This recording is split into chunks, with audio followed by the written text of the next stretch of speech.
Odia tech bulletin खबर जहाँ चर्चा रे आपण मानक भल पाइबा स्वरूप गोटे गोटे लाइक निश्चित भाव रखिदेवे। नंबर 1 12,156 कोटी टंकार अतिरिक्त बजेट उपस्थापन कले मुख्यमंत्री। सप्तदश विधानसभार द्वितीय अधिवेशन मंगलवार ठारू आरंभ हो जाइछि। एही शीत अधिवेशन डिसेम्बर 31 पर्यंत चलिबाकु थिबा बेले प्रथम दिन में मोहन चरण माझी सरकार 2024-25 आर्थिक वर्ष पई 12,156 कोटी टंकार प्रथम अतिरिक्त बजेट उपस्थापन करिसेंती। केउथि पई केते आसंतु नजर पकाइबा। रत्नभंडार पई 5 कोटी टंकार व्यय अटकल। भुवनेश्वर रे प्रवासी भारतीय दिवस पई 125 कोटी टंका।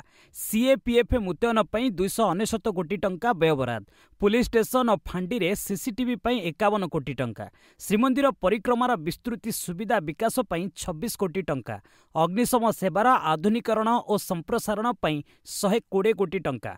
बन्या नियंत्रण और ड्रेनेज पई 66 कोटी टंका। मधुबाबू पेंशन योजना रे 338 कोटी टंकार व्यवस्था। गोपबंधु जन आरोग्य योजना पई 644 कोटी टंका। सुभद्रा योजना पई 1196 कोटी टंका व्यवस्था करा जाइछि। नंबर 2 मार्च 7 सुभद्रा आवेदन शेष तारीख। आसंता वर्ष मार्च 7 सुभद्रा आवेदन शेष तारीख अर्थात 2025 मार्च 7 पर सुभद्रा टंका पई आउ आवेदन करि परिबेनी। एने सूचना दैछंती उपमुख्यमंत्री प्रभाती परिडा। मार्च 8 महिला दिवस रे द्वितीय किस्ती सुभद्रा टंका मिलिबो। सेपटे मालकानगिर बंडाघाटी रे हिताधिकारी पाखकु विभागीय अधिकारी जाई फिजिकल वेरिफिकेशन करबाकू उपमुख्यमंत्री निर्देश दैछंती। सूचना थाउ कि वर्तमान सुधा प्रथम किस्तीर तृतीय पर्यायर महिला अकाउंट को पठा जाइछि सुभद्रा टंका। 3टी पर्यायर मोट 80,46,000 महिला सुभद्रा सहायता राशि मिल साराणी। नंबर 3 प्रधानमंत्री आवास योजना को नहीं सरकार बड़ घोषणा। प्रधानमंत्री आवास योजना को नहीं बड़ घोषणा करिसेंती राज्य सरकार। बापांक ठारू पुओ अलगा रहिले आउ केते रोजगार थिले पीएम आवास मिल पारिबो एनी स्पष्ट करिसेंती। सरकार अनुसार बापांक ठारू पुओ अलगा ही रहुतिले पुओं को पक्का घर मिलिबो। एने घोषणा करिसेंती पंचायतीराज मंत्री रवि नायक। एथिरे हिताधिकारी को चयन करिबा पई सरकार 10टी क्राइटेरिया करिसेंती। एही प्रक्रिया पई किछि मास समय लागि पारे। सेही परी एही योजना रे योग्य हिताधिकारी हेबे सामिल आउ अयोग्य बाद पड़िबे। जेउ मानकर मासिक आय 10,500 टंका अधिक नथिबो सेमाने योग्य विवेचित हेबे। हिताधिकारी आधार कार्ड सह मोबाइल नंबर संजोग जरूरी। निजे आवेदनकारी विभागर आप रे आवेदन करिवे। गरीब लोकंक फिंगरप्रिंट रहिबो। एथिसह दिव्यांग और स्वामी को हराइथिबा महिला को भी घर दियाजिबो। जदि कोनोसी गाँ रे 15 रु 20 परिवार घर ढियो नथिबो गाँ भली क्लस्टर करा देई घर दियाजिबो। सेमानंकु रास्ता बिजुली पानी सह खेल पड़िया भली आनुषंगिक व्यवस्था जोगाई दियाजिबो।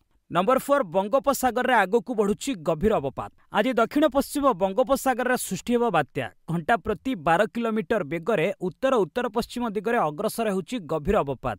डीप डिप्रेशन एबे श्रीलंकार त्रिंकोमाली रु 310 किलोमीटर दक्षिण पूर्व, तमिलनाडुर नागापाटिनम रु 590 किलोमीटर और चेन्नई रु 800 किलोमीटर दक्षिण दक्षिण पूर्व दिगरे केन्द्रीभूत रही। धीरे धीरे उत्तर उत्तर पश्चिम दिगरे गति करिबो। आज बात्या सृष्टि होई परवर्ती 2 दिन में उपकूल अतिक्रम करिबो साइक्लोन। तमिलनाडु मुहां हेबा सह श्रीलंका उपकूल को हिट करिबा संभावना रही। ओडिशा उपरे बात्यार कोनोसी प्रभाव रहिबो नहीं। तेबे ओडिशा रे 28 तारिख रु राज्य रे वर्षा संभावना रही। 1 तारिख जाए किछि स्थान रे कोहला पाग सांगकु हालुका वर्षा होई पारे बोली सूचना मिलिछि। नंबर 5 विपर्यय प्रतिरोधी स्थायी भित्तिभूमिर विकास उपरे गुरुत्व देले मुख्यमंत्री। बात्या दानार क्षयक्षति आकलन करिबा पई आसीथिबा आंत मंत्रालय केंद्रीय टीम सह आलोचना बेले उपकूलवर्ती जिल्ला रे भूतल विद्युत केबल स्थापन, उपकूल रे बंध निर्माण, व्यापक हेंताळ वन सृष्टि आदि पदक्षेप उपरे मुख्यमंत्री गुरुत्व दैछंती। एहा सहित भुवनेश्वर रे एक अत्याधुनिक विपर्यय परिचालना केंद्र स्थापन पई मुख्यमंत्री मत रखिछंती। ए दिगरे केंद्र सरकार आवश्यक सहयोग जोगाई देबा पई प्रस्ताव दैछंती। मुख्यमंत्री कहिछंती विपर्यय प्रतिरोधी स्थायी भित्तिभूमिर विकास करा जिबार आवश्यकता रहिछि। नंबर 6 घुंचिला चार्टर्ड अकाउंटेंट 2024 फाउंडेशन परीक्षा तारीख। 2025 जनवरी मासरे हेबाकु थिबा चार्टर्ड अकाउंटेंट 2024 फाउंडेशन परीक्षा को स्थगित रखा जाइछे। सारा देश में मकर संक्रांति, बिहू और पोंगल पर्व को दृष्टि रे रखी institute of chartered accountants of India January 2025 foundation परीक्षा को स्थगित रखिछे। एही परीक्षा जनवरी 14 रे हेबाकु थिबा बेले एबे जनवरी 16 रे अनुष्ठित हेबो। परीक्षा पई आवेदन करिथिबा प्रार्थी माने ऑफिशियल वेबसाइट ICAI.org को जाई परीक्षा कार्यसूची डाउनलोड करि परिबे। तेबे आजिर चर्चार विषय रे राज्य रे पुलिस और प्रशासन लोकाभिमुखी हेबा दिगरे नुआ सरकार केउ दिग प्रति ध्यान देबा आवश्यक। आपणक मतामत कमेंट सेक्शन ने जणैबे। योग्य मतामत गुड़िक आम चैनल ले प्रकाश पाइब। नंबर 7 6 राज्यसभा सीट लगी 20 डिसेम्बर रे निर्वाचन। राज्यसभार 6 सीट लगी आसंता मास 20 रे निर्वाचन हेब। निर्वाचन आयोग एने विज्ञप्ति जारी करिसेंती। 20 डिसेम्बर रे उभय निर्वाचन एवं फलाफल आसिब। 3 डिसेम्बर रु आरंभ हेब निर्वाचन प्रक्रिया। एथिरे 4 राज्यर 6टी सीट सामिल रही, जो आंध्र प्रदेश, हरियाणा, ओडिशा एवं पश्चिमबंग रही। एठारे सदस्यों कार्यकाल समाप्त किंबा अन्य कारण जोगु सीट खाली रही। नंबर 8 10 राज्य रे घन कुहुड़ी, बिहार रे भिजिबिलिटी 200 मीटर। देशर उत्तर राज्य गुड़िकरे थंडा प्रकोप कमुनी। पाणीपाग विभाग कहिछि मध्यप्रदेश, राजस्थान समेत देशर 10 राज्य रे मंगलवार घन कुहुड़ी स्थिति देखा जाइछि। एथि जोगु विभिन्न सहर रे भिजिबिलिटी कमिछि। त्रिपुरा, अगरताला एवं हिमाचल प्रदेशर बिलासपुर रे सबुठारु कम भिजिबिलिटी रेकर्ड करा जाइछि। दुई सहर रे मंगलवार सकाळे 50 मीटर दूर देखिबा मुश्किल होई जाइथिला। सेहि बळी बिहार रो पूर्णिया एवं भागलपुर रे भिजिबिलिटी 200 मीटर रहितिला। मध्य प्रदेश रे तापमात्रा 6 डिग्री रु निम्न रे रहितिला। सेहि बळी हिमाचल रे 4 दिन बरफपात हेबो बोली अनुमान करा जाइछि। नंबर 9 2 दिन परे दिल्ली रे एक्यूआई स्तर 400 पार। 2 दिन परे दिल्ली रे पुणी थरे वायु प्रदूषण गंभीर स्थिति को चली जाइछि। मंगलवार सकाळे दिल्लीर 18 इलाकारे एक्यूआई स्तर 400 पार करिथिला। आनंद विहार एरियार वायु सबुठारु क्षतिकारक रहितिला। एठारे एक्यूआई स्तर 436 छुईथिला। सुप्रीमकोर्ट को निर्देश परे 18 नवेम्बर ठारू 12 श्रेणी जाए स्कूल को ऑनलाइन करा जाइछि। एबे गोटिए सप्ताह परे स्कूल खोलिबा लगी निष्पत्ति होइछि। 12 श्रेणी जाए सबु स्कूल हाइब्रिड मोड रे चलिबो। दिल्ली प्रदूषण प्रभाव उत्तराखंड उपरे पड़िछि। केदारनाथ घाटी रे नीलधुआर आस्तरण जमी रहिछि। नैनीताल वायु मध्य खराब स्थिति रे रहिछि। नंबर 10 कोर्ट विरोधी दल भूमिका ग्रहण करि नथाए कहिले पूर्वतन सीजे चंद्रचूड़। गणतंत्र रे विरोधी दल गुड़िकर स्वतंत्र स्थान रहिछि, मात्र किछि लोक न्यायपालिका कांधरे बंधुक रखी गुली चलाइबा लागि चाहंती। कोर्ट को विरोधी दल रे परिवर्तन करने को चाहती, मात्र न्यायपालिकार काम है आईन तर्जमा करने। कोर्ट विरोधी दल भूमिका ग्रहण करि नथाए बोली पूर्वतन सीजे डीवाई चंद्रचूड़ एक साक्षात्कार रे कहते। नंबर 11 जी दलितों कथा कहे ता माइक बंद हो जाए कहले राहुल। आम सरकार आसीबो सेथिरे निश्चित जातिभित्तिक जनगणना कराइबु। एबे एहाकु आमे तेलंगाना रे कराउछु। दिल्लीर तालोकोतरा स्टाडियम रे कांग्रेस पक्षरु संविधान रक्षक कार्यक्रम रे जोग देई कांग्रेस नेता राहुल गांधी एहा कहिसंती। राहुल को भाषण बेले माइक प्राय 6 मिनिट जाए बंद रहितिला। एही अवसर रे राहुल कहितिले जे दलित लोकंक कथा कहे ता माइक एमिति बंद हो जाए। देश में 15% दलित 15% संख्यालघु रही, मात्र पछुआ वर्ग केते प्रतिशत रही ताहा काहाकू जणा नहीं। केते भी माइक बंद हो तेबे भी मु कहिबा बंद करिबिनी बोली कहिथिले राहुल। नंबर 12 लेबानन रे 24 घंटा रे होई पारे सीज फायर। लेबानन रे आगामी 24 घंटा रे इस्राएल एवं हिजबुल्लाह मध्य रे सीज फायर घोषणा हो पारे। CNN एक रिपोर्ट मुताबक इस्राएल कैबिनेट रे सीज फायर डील उपरे भोटिंग करिवो। इस्राएल प्रधानमंत्री Benjamin Netanyahu cease fire plan को मंजूरी दैछंती। रविवार हिजबुल्लाह इस्राएल उपरे अद्यावधिर सबुठु बड़ आक्रमण करिथिला। एथिरे 250 रु ऊर्ध्व मिसाइल व्यवहार करा जायथिला। नंबर 13 प्रधानमंत्री नरेंद्र मोदी अमित शाह को भेटिले हेमंत कल्पना सोरेन। झारखंड निर्वाचन में विजय पर जेएमएम लीडर हेमंत सोरेन एवं तांको पत्नी कल्पना सोरेन 2 दिनिया दिल्ली गस्त करने सह प्रधानमंत्री नरेंद्र मोदी एवं स्वराष्ट्र मंत्री अमित शाह को भेटिଛନ୍ତି। सेहिभଳି कांग्रेस अध्यक्ष मल्लिकार्जुन खड़गे, राहुल गांधी एवं प्रियंका गांधी सह भेटी श्री सोरेन मंत्रिमंडल गठन नहीं चर्चा करथिले। एही अवसर रे श्री सोरेन कहिथिले आशीर्वाद नेबाकू आसीथिले। बहुत किछि कथा रहिछि, आगकू मध्य साक्षात जारी रहिबो। नंबर 14 वैष्णोदेवी रोपवे विरोधी प्रदर्शन अटकिला। जम्मू कश्मीर कटरारे वैष्णोदेवी रोपवे प्रकल्प विरोध में चलिथिबा प्रदर्शन अटकिला। विरोधी सरकार सह आलोचना एवं राज्यपाल आश्वासन पर यह विवाद थमिछि। विरोध प्रदर्शन करुथिबा खच्चर ଏବଂ ପାଲୋକିବାଲାଙ୍କ ସହ ସ୍ଥାନୀୟ କର୍ତ୍ତୃପକ୍ଷ ଆଲୋଚନା କରିଥିଲେ। ରାଜ୍ୟପାଳ ମନୋଜ ସିହ୍ନା ମଧ୍ୟ ଏନେଇ ଆଶ୍ୱାସନା ଦେଇଛନ୍ତି। ରିୟାସିର ଡେପୁଟି କମିଶନର ବିନେଶ ମହାଜନ ବିରୋଧ କରୁଥିବା ବ୍ୟକ୍ତିବିଶେଷଙ୍କୁ ଭେଟିବା ସହ ସମାଧାନ ପନ୍ଥା ବାହାର କରାଯିବ ବୋଲି ପ୍ରତିଶ୍ରୁତି ଦେଇଥିଲେ। ଏହାପରେ 15 ଡିସେମ୍ବର ଯାଏ ହରତାଳକୁ ରୋକିଛନ୍ତି ଲୋକେ। ନମ୍ବର 15 ଟ୍ରମ୍ପଙ୍କ ଗୋଟିଏ ବୟାନରେ ଚୀନ କାନାଡାର ମୁଦ୍ରା ମୂଲ୍ୟ ହ୍ରାସ। ଆମେରିକାର ନବନିର୍ବାଚିତ ରାଷ୍ଟ୍ରପତି ଡୋନାଲ୍ଡ ଟ୍ରମ୍ପଙ୍କ ଗୋଟିଏ ବୟାନରେ କାନାଡା, ମେକ୍ସିକୋ ଏବଂ ଚୀନ ଭଳି ଦେଶର ମୁଦ୍ରା ମୂଲ୍ୟରେ ହ୍ରାସ ଦେଖାଯାଇଛି। ନ୍ୟୁୟର୍କ ଟାଇମ୍ସ ମୁତାବକ ମେକ୍ସିକୋର କରେନ୍ସି ପେସୋ ଡଲାର ତୁଳନାରେ ଗୋଟିଏ ଦିନରେ 1.18% ଦୁର୍ବଳ ହୋଇଛି। ସେହିଭଳି Canada currency Canada dollar America dollar ତୁଳନାରେ 1% ଖସିଛି। 2020 ପରଠାରୁ ଏହା କାନାଡା କରେନ୍ସିର ସବୁଠାରୁ ବଡ଼ ଧରଣର ହ୍ରାସ। ଏପଟେ ଚୀନର ୟୁଆନ୍ 0.3% ଖସିଛି। ଏହି ଦେଶଗୁଡ଼ିକ ଉପରେ ବଡ଼ ଧରଣର ଟିକସ ଲଗାଇବା ନେଇ ଟ୍ରମ୍ପ କହିବା ପରେ ଏଭଳି ସ୍ଥିତି ଉପୁଜିଛି। ନମ୍ବର 16 ପିଏମ୍ ଆବାସ ନିକଟରେ ଇମ୍ରାନ ସମର୍ଥକଙ୍କ ପ୍ରଦର୍ଶନ। ପାକିସ୍ତାନର ପୂର୍ବ ପ୍ରଧାନମନ୍ତ୍ରୀ ଇମ୍ରାନ ଖାନଙ୍କ ପ୍ରଶଂସକମାନେ ଇମ୍ରାନଙ୍କୁ ଜେଲରୁ ଛାଡ଼ିବା ନେଇ ରବିବାରଠାରୁ ବିରୋଧ ପ୍ରଦର୍ଶନ ଜାରି ରଖିଛନ୍ତି। ଏହି ଆନ୍ଦୋଳନ ହିଂସା ରୂପ ନେଇଛି।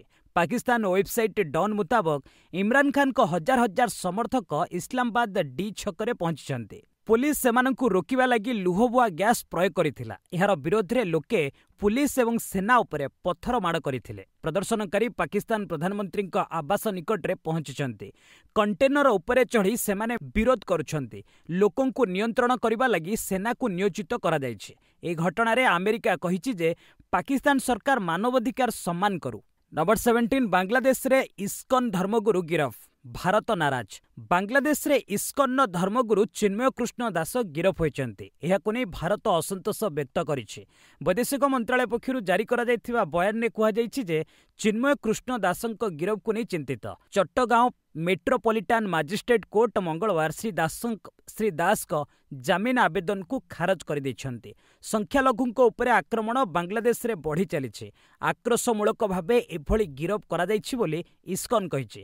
ଏଥିରେ ଭାରତ ସରକାରଙ୍କ ହସ୍ତକ୍ଷେପ ଲୋଡ଼ିଛି ଇସ୍କନ। ନମ୍ବର 18 ଏବେ ସଂସ୍କୃତ ଏବଂ ମୈଥିଲିରେ ବି ସମ୍ବିଧାନ। ଦେଶର ସମ୍ବିଧାନ 75 ବର୍ଷ ପୂରଣ ଅବସରରେ ପୁରୁଣା ସଂସଦ ଭବନର ସେଣ୍ଟ୍ରାଲ ହଲ୍ରେ ଏକ ବିଶେଷ କାର୍ଯ୍ୟକ୍ରମ ଆୟୋଜନ କରାଯାଇଥିଲା।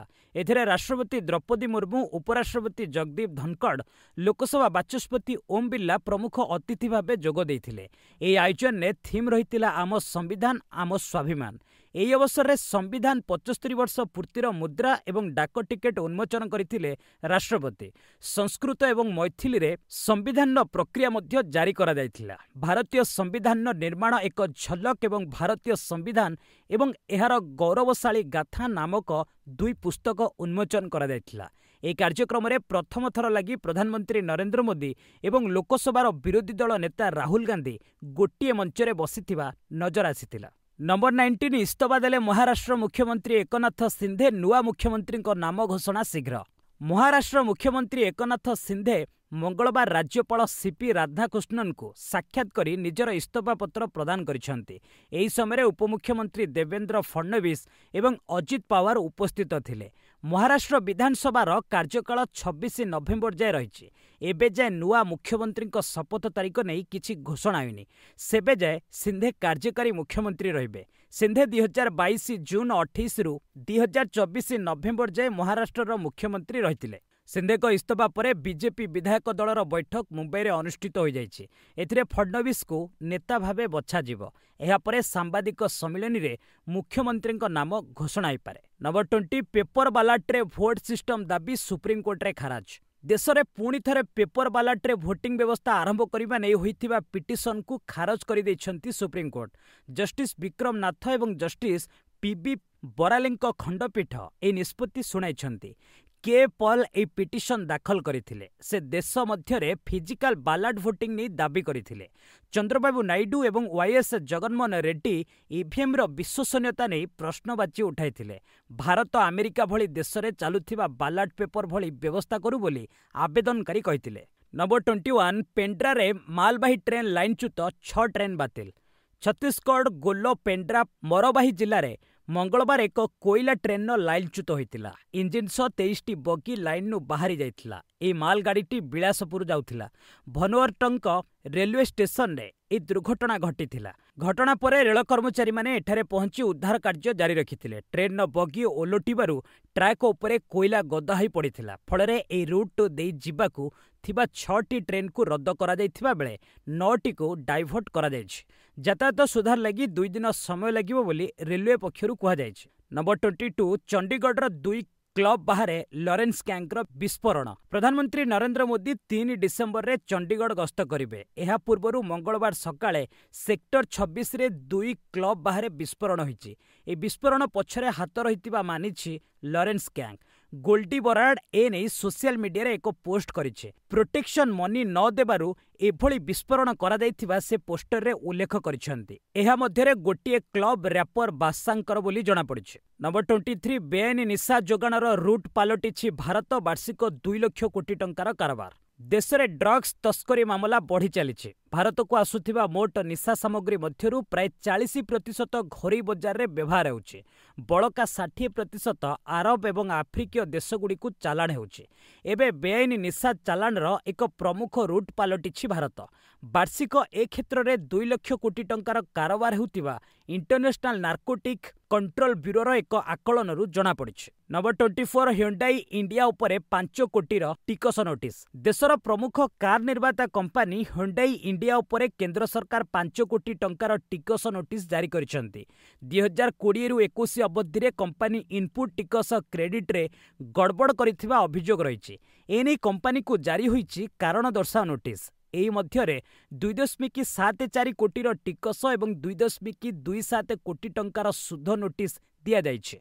कंपनी एने स्टॉक बाजार को सूचना देइछे। आर्थिक कार्यकलाप उपरे ए नोटिसर कोनोसी प्रभाव पड़िबोनी बोली कहिछि कंपनी। नंबर 25 1391 टंका कमिला सुना। मंगलवार सुना दर रे ह्रास परिलक्षित होइछि। India bullion and jewellers association मुताबक 10 ग्राम पिछा 24 कैरेट सुना दर 1391 टंका ह्रास होई 75,690 टंका रहिछि। एहा पूर्वरु सुना दर 77,081 टंका रहितिला। सेहिबळी रूपा दर 982 टंका ह्रास होई 88,463 टंका रहिछि। एहा पूर्वरु किलो पिछा रूपा दर 89,445 टंका रहितिला। नंबर 26 माद्रास हाईकोर्ट रे पहुंचिला गौतम अदानी लांच मामला। अदानी ग्रुप अध्यक्ष गौतम अदानी समेत 8 लोकों विरोध में लांच मामला सुप्रीमकोर्ट पर एबे माद्रास हाईकोर्ट रे पहुंची। माद्रास हाईकोर्ट रे पिटिशन दाखल करी ए मामलार एसआईटी सीबीआई किंबा ईडी जांच दाबी करा जायछि। वकील एलएम रवि ए पिटिशन दाखल करिसेंती। 24 नवेम्बर रे सुप्रीमकोर्ट रे अदानी विरोध में मामला रुजु होइतिला। Number 27 RBI governor Shaktikanta Das hospital रे भर्ती। Reserve bank governor Shaktikanta Das मंगलवार चेन्नई रो अपोलो हॉस्पिटल रे भर्ती होइचंती। एसिडिटी कारणरू तांकु हॉस्पिटल रे भर्ती करा जायथिबा आरबीआई मुखपात्र कहिसंती। तेबे स्थिति स्वाभाविक रहिछि। तांकु किछि घंटा मध्यरे हॉस्पिटल छड़ा जायछि बोली जणा पड़िछि। नंबर 28 पांड्यान को पत्नी को छुट्टी आवेदन खारज कले मोहन सरकार। भिके पांड्यान को पत्नी आईएएस सुजाता कार्तिकेयन राउत को शक्त झटका लगी। बीजेडी निर्वाचनी विपर्य पर पिछला भावे मे 31 रु 6 मास छुट्टी रे पळाइथिबा सुजाता पुणी थरे निजर छुट्टी को आउ 6 मास वृद्धि पाई करिथिबा आवेदन को राज्य सरकार खारज करिसेंती। एहा सहित नवेम्बर 27 रु चाकरी रे जोग देबा पाई परामर्श दैछंती। निज संतानर जत्न नेबा दर्शाई सुजाता नवेम्बर 26 तारिख पर्यंत छुट्टी मागिथिले, जाहाकू तत्कालीन मुख्य सचिव अनुमोदन करथिले। राज्य साधारण प्रशासन विभाग अतिरिक्त सचिव मनोज कुमार मंगलवार 2000 बैच आईएएस सुजाता को चिठी लिखि तांकर छुट्टी आवेदन को राज्य सरकार खारज करिसेंती बोली अवगत कराइछंती। नंबर 29 मॉस को मिलिला डोनाल्ड ट्रंप को विजयर फायदा। डोनाल्ड ट्रंप राष्ट्रपति निर्वाचन जीतिबा परे एलन मस्क को अधिक फायदा मिली। ट्रंप विजय लाभ करने मासे हेबाकु जाउछि। 22 अक्टोबर ठू आरंभ करी एपर्यंत मस्क संपत्ति $108 बिलियन वृद्धि पाइछि। राष्ट्रपति निर्वाचन फलाफल आसिबा परे तांकर समुदाय संपत्ति अधिक होइछि। प्रचार समय से $100 मिलियन खर्च करिसेंती। नंबर 30 सरिला आईपीएल ऑक्शन। आसंता 2025 आईपीएल पई 2 दिन धरी साउदी अरबर जेद्दारे चलिथिबा मेगा ऑक्शन शेष होइछि। 10 फ्रांचाइज 2 दिनर ऑक्शन ने मोट 182 जन खेलाड़ी खेलाड़ी को 639.15 कोटी टंका दे किनिछंती। मेगा ऑक्शन बेले ऋषभ पंत आईपीएल इतिहास सबुठारु महंगा खेलाड़ी भाबे 27 कोटी टंकार लखनऊ सुपर जायंट्स पाखकू जाइछंती। सेहीपरि श्रेयस अय्यर 26.75 कोटी रे पंजाब किंग्स और वेंकटेश अय्यर 23.75 कोटी रे पुणी कोलकाता टीम रे सामिल होइछंती। बस आज पई एट रखिबा, पुणी ने आसीबे लेटेस्ट अपडेट। से पर्यंत विदाय नउछि। जय हिंद, जय भारत।